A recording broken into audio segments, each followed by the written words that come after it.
Hello नमस्ते म बोम्मा थापा। आज मदानी गाउँपालिका अध्यक्ष महेन्द्रबहादुर कुँवरको आलोचना र प्रशंसाको विषयमा केही शब्द बोलौँ जस्तो लागेर म यो भिडियो बनाउँछु। उहाँ विजय भएपछिका आलोचना र प्रशंसाका कुराहरू विकासको तुलनामा गर्दाखेरि गाउँघरको विकास हो जति गर्दा पनि मान्छेलाई कमी नै देखिन्छ र आलोचना यस्तो व्यक्तिले गर्छ जो गाउँ छोडेर सहरमा बसेछ र उसले 2-4 दिन घर आउँदाखेरि सहरको विकास खोजिराखेको छ।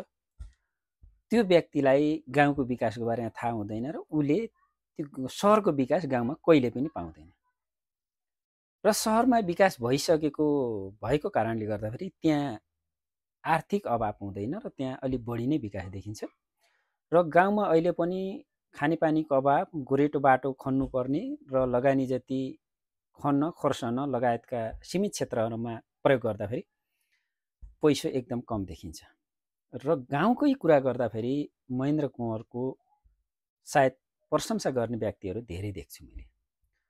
तर सहरमा बस्ने अथवा विदेश गएका साथीहरूले आलोचना गरेको पनि म त्यति नै देख्छु। उहाँहरूले आलोचना गर्नु स्वाभाविकै हो।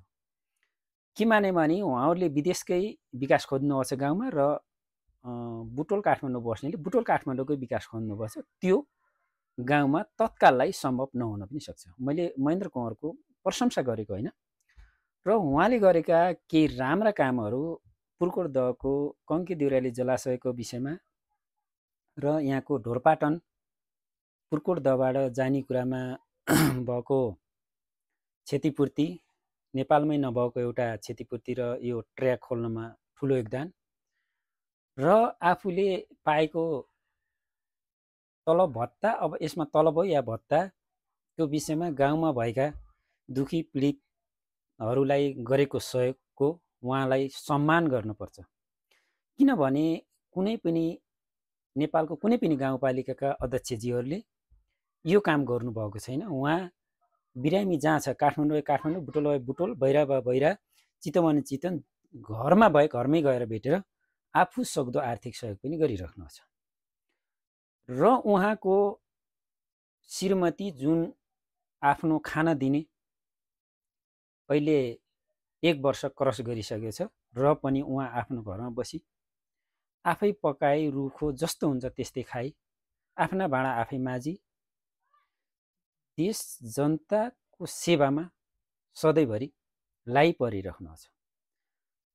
सायद उहाँलाई पैसो र बस्नको कुनै पनि अभाव हुने थिएन होला। उहाँका छोराहरू धेरै राम्रो प्रगति गर्नुभएको छ, आर्थिक स्तरमा पनि धेरै राम्रो हुनुहुन्छ र उहाँले गाउँपालिकाको सुविधाको हिसाबले गर्दाखेरि एउटा खाना पकाउने मान्छे र डेरा गाउँपालिकाले अवश्य पनि दिने थियो। तर उहाँले यो सुविधा कुनै पनि राख्नु भएको छैन र आफै खाना बनाउनुहुन्छ, आफै खानुहुन्छ, आफै भाँडा माझ्नुहुन्छ र उहाँले गरेका कामहरूप्रति हामी एकदम आभारी छौँ। आगामी हुने निर्वाचनमा पनि उहाँबाट अब आउने साथीहरूले केही सिक्न पर्ने कुरा पनि मैले देखिरहेको छु।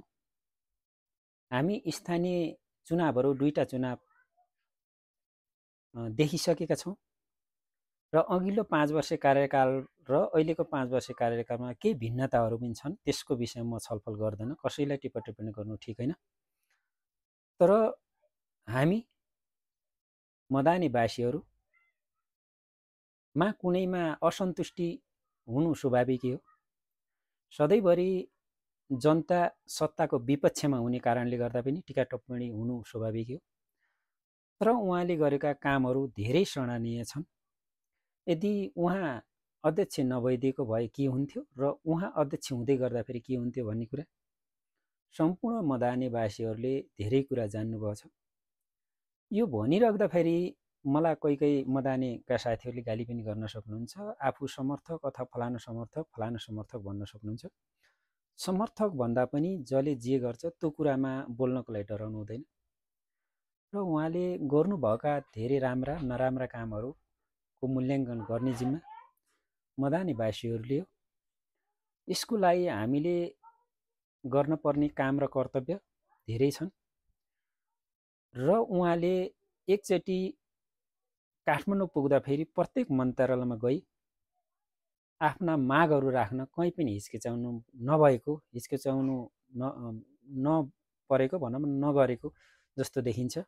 प्रत्येक मन्त्रालयमा पुगी आफ्ना मागहरू राख्नुभएको छ र उहाँले जतिचोटि काठमाडौँ जानुहुन्छ त्यतिचोटि एउटा न एउटा योजना राम्रो तरिकाले लिएर पनि आएको मैले देख्दछु मेरो व्यक्तिगत तर्फबाट। उहाँले गरेको कामको लागि मेरो व्यक्तिगत तर्फबाट धेरै धेरै सम्मान छ। यो मैले भनिराख्दाखेरि के माने भने उहाँको एउटा फोटो छ जो खाना पकाएको बेलामा छाता ओढेर आफ्नो